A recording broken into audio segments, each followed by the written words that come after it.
designs that we saw a little bit in the trailer, but there's other more terrifying creatures out there. Oh, yeah. So, and it's really odd to have the game scare you. I played the game a lot. I still get jumped, right? It's like, oh. So I'm hoping everyone's going to enjoy it. So. Obviously, this panel's about the story of the characters, all these different things, but is there anything, before I bring everybody out here and we get into talking to them about their characters, gameplay-wise you want to stress to people? Like what is it, the Nazis, or is it not the Nazis? Is it the zombie mode they know and love, or is it, have you made changes? How are you doing it? Yeah, I mean, I think there is both what they know and love about what's made zombies great for Call of Duty, and it's our standard, right? And to your question about, you know, the theme that we chose, I mean, man, there's some great examples of zombies in film, right? Everything from, or TV, like The Walking Dead, to World War Z. Fast-moving, slow-moving, terrifying, brute, solo, right? So ours is really rooted in that experience that is what we described as the sledgehammer stamp, right? Dark, twisted, horrific. And so the gameplay, that coming together as a squad of 4 in a cooperative experience, that construct will be familiar, but the setting, the horror and tension, the number of times we think you're going to maybe pee a little higher than, or a lot, or a lot, is going to be higher than you've experienced before. Okay. There's things we've done for second gameplay that we think makes it easier to be cooperative as players. We've done things that make it a little more accessible as well for new players, and we've also, of course, paid attention to the hardcore Easter eggs and difficulty. That's been maintained. There's a hidden world, and for those who can see it, there's secrets to find. So that has definitely been preserved, and it's That's an interesting. Sorry to cut you off, John. I was just going to say this is a group of passionate zombies fans, obviously. Is that correct? Is that right? There's 2 things we hope you'll take away, and we actually think that you will. 1, it'll be the most terrifying Call of Duty zombies you've experienced. And 2, for the hardcore, it's going to be the hardest Easter egg hunt you've ever been on. So mark our words, there's a lot more under the surface, and when and if you find it, we'll be very proud of you. We've got our own testers who are hardcore. These are the people we pay to do this. They have not uncovered some of the secrets we've hidden away. So it's going to be a good challenge. Is that a hard balance for you guys to walk? Of, hey, we want to make a zombie mode people can jump into, blast, have fun, not have to think, but then also we want to tell a really engaging story and we want to have this lore. How do you walk that line? It's a layered thing. It's really a layered thing. You know, there's the core story beats that you've got. You've got Marie and her brother and what's going on. But then as you dig deeper, you know, you found out Marie and Klaus, their father was a toy maker. And as Klaus has been trapped in this village under the Nazis who've taken control, he's had all the time in the world to devise tricks and traps and hidden elements, and they all have a little bit of his stamp on them. I'm not giving away too many clues, I promise you, but this village is riddled with layers of those sort of hidden elements in them, and there's really as much story as you want or as little as you want. If you just want to go in and shoot rotten things, you'll have fun. There's 5-minute enjoyment through there. There's also all sorts of depth and engagement there. So. And we try to make it a very rewarding experience as well. There's rewards for those who can find secrets, and there's rewards for unlocking parts of the map. Really try to amplify that as well. All right, who wants to meet the cast? I said who wants to meet the cast? Yeah! Ladies and gentlemen, please welcome the cast of Call of Duty World War II Nazi Zombies. He's got the right idea. Everybody get on your feet. First up, the one and only David Tennant.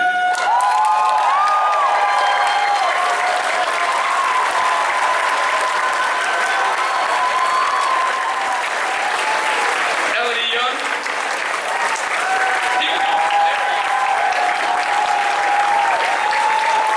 Katheryn Winnick.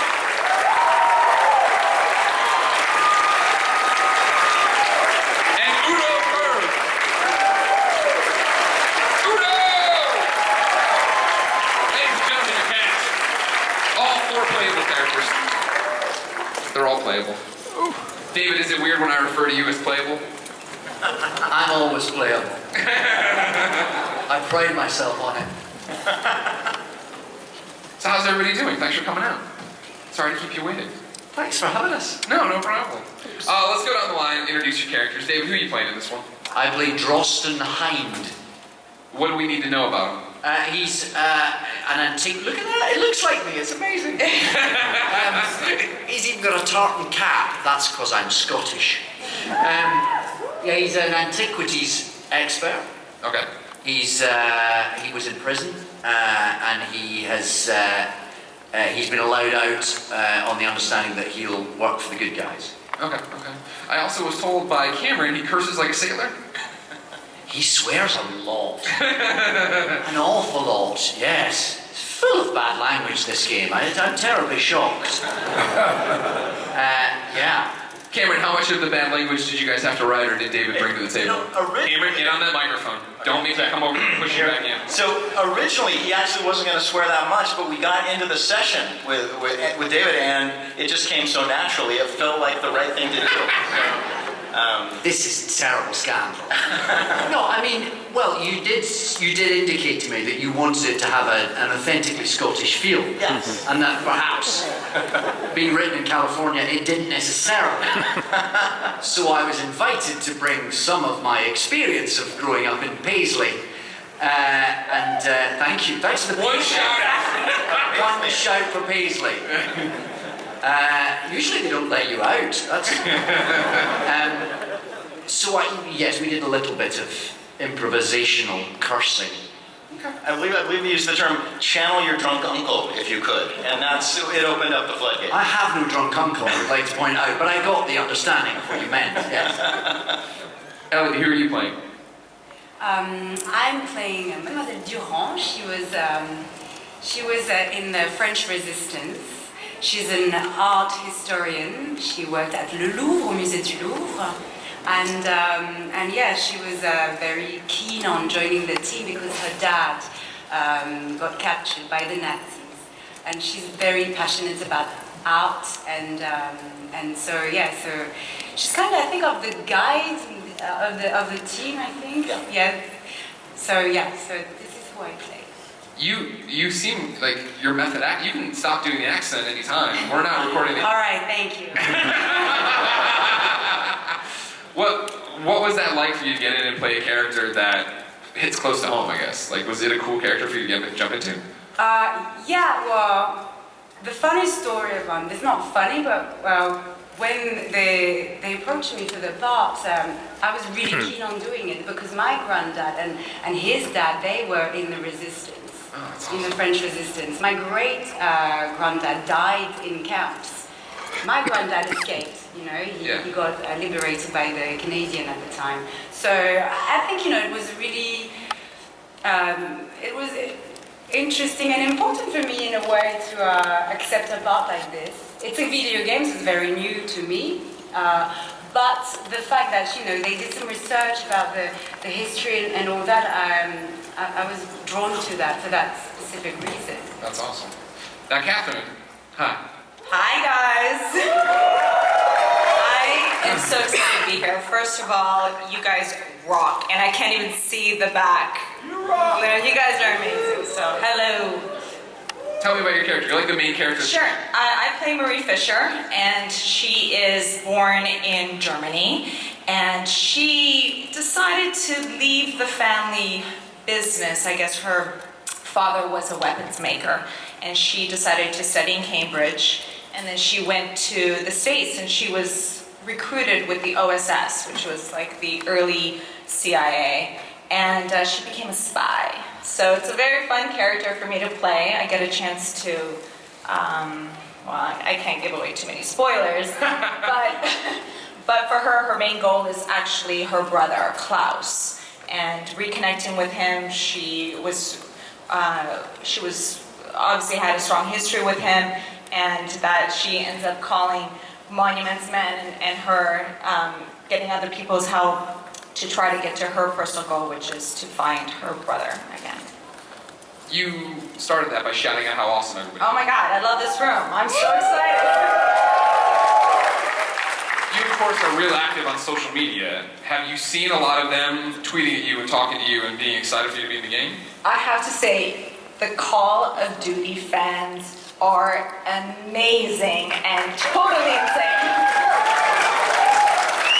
I'm new in the gaming world in terms of first video game I'm doing, but yeah, I'm just super excited to be here. Did you expect any reaction? Like, were you like, oh, it's my first video game, this will be cool. Did you expect people, like, there to be that kind of fan base behind it? I had no idea you guys are, I know that, I didn't realize the amount of hype and the amount of dedication that you guys have, and I am blown away, so thank you.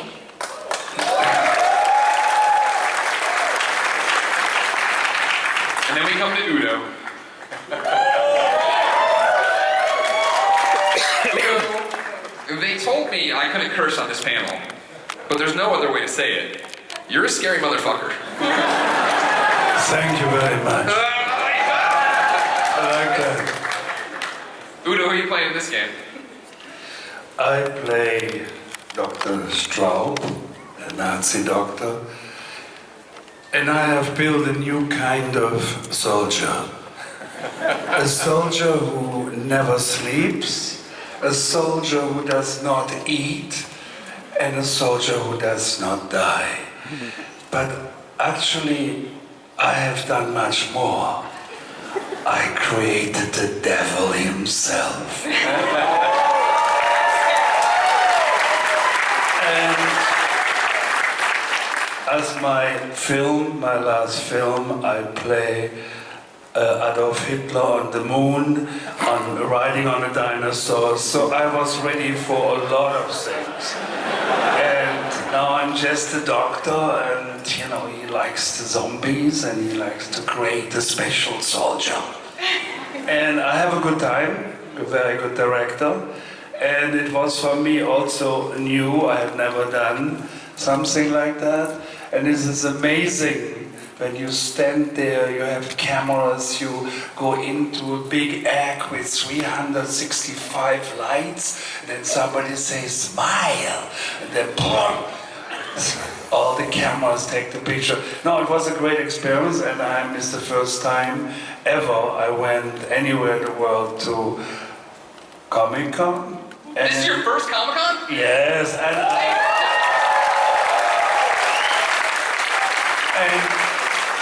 I enjoy it because when you go in the evening to the streets, you don't know there's so many monsters and so many big rabbits and so many people that you say, where am I?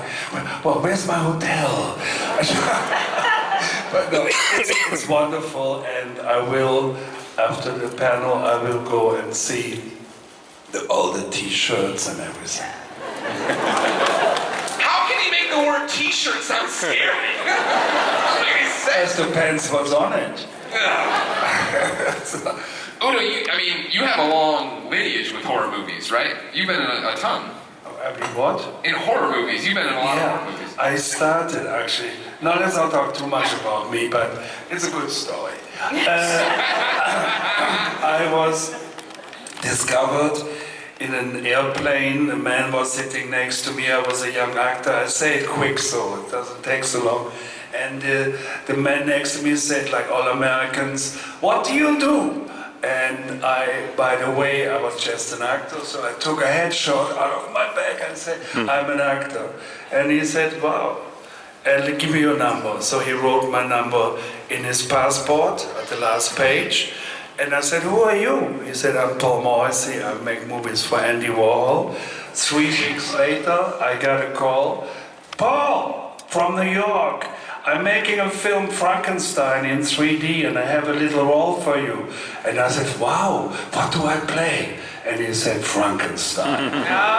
So I started, and then I did right away afterwards, I wasn't planned, I did Dracula. And that was the beginning of this horror movies. When you're a young actor and you start, you can never see yourself as a vampire. You want to be a jeune premier, you want to be the man. And so I did a lot of films then afterwards, like horror movies, and I like it because, it's wonderful to be in horror movies. Good. You know what is amazing? I'm looking around this room and I'm seeing so many girls and gamers. That is amazing. I love that. So, especially because my character plays a very strong character who's not only a very brilliant engineer, but she's also someone who kicks some ass. So.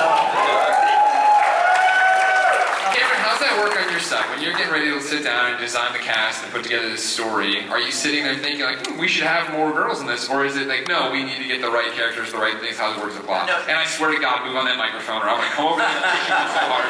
So we kind of let the story tell itself. You set the problem, obviously, we know we gotta have zombies in there. We wanted to make sure it was grounded. We wanted to make sure there was a lot of history that was right.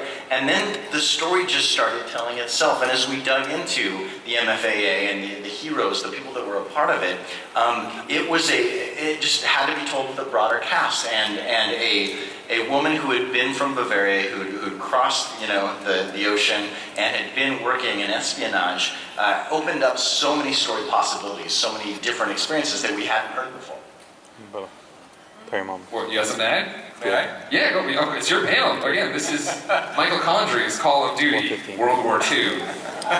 That's terrible. I'm gonna pay for this for a long time back in the studio. No, but look, Cameron's right about zombies, and I don't want to get on a soapbox about a broader game statement, but Katheryn brought it up, and I think it's really important to acknowledge. In this room, we see a very diverse group of gamers and zombie fans, and we know that half of all gamers are women. Half of graduates of technology are women, and so as a studio, we wanted to showcase a broad and diverse set of heroes, people that you can look up to. So I think you'll see that across the whole game. It's important to our industry. It's important to all of us on the panel and everybody back home to say, look, we're going to leave this industry in a better place than we entered it. And that's one where we have great and diverse heroes across all nationalities and all genders. Well, and you're able to tell a better story. One fan of diversity, right? thank you.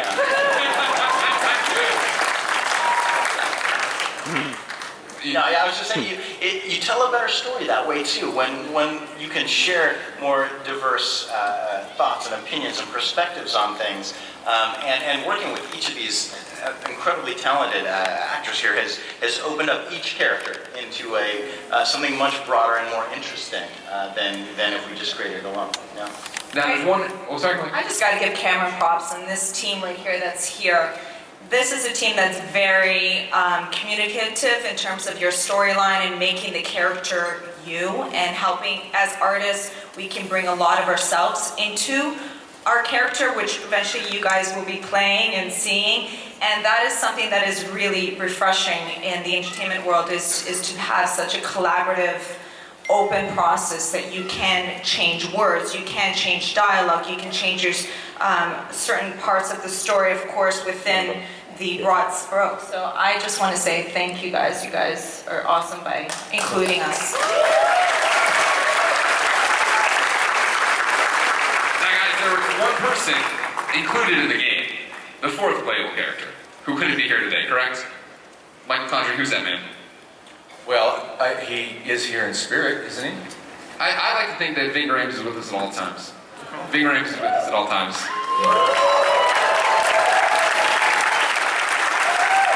I think we have a message. He did send a message just for you, Comic-Con. Do you want to see it? Hey, what's up, San Diego Comic-Con? This is Ving Rhames working on Call of Duty, coming to you in November. So, what I do is I play this badass dude, okay? He's a marksman, right? And he's leading a group of men in a Bavarian village killing zombies. Now, I wish I could be there in person today, so I want to give a shout out to all the fans who are out there today supporting the reveal. It's an amazing game to work on. It's going to be an amazing game to play. Now, this is some scary stuff. As a matter of fact, shh. You hear that? They're coming. They're here. The zombies are coming! They're coming!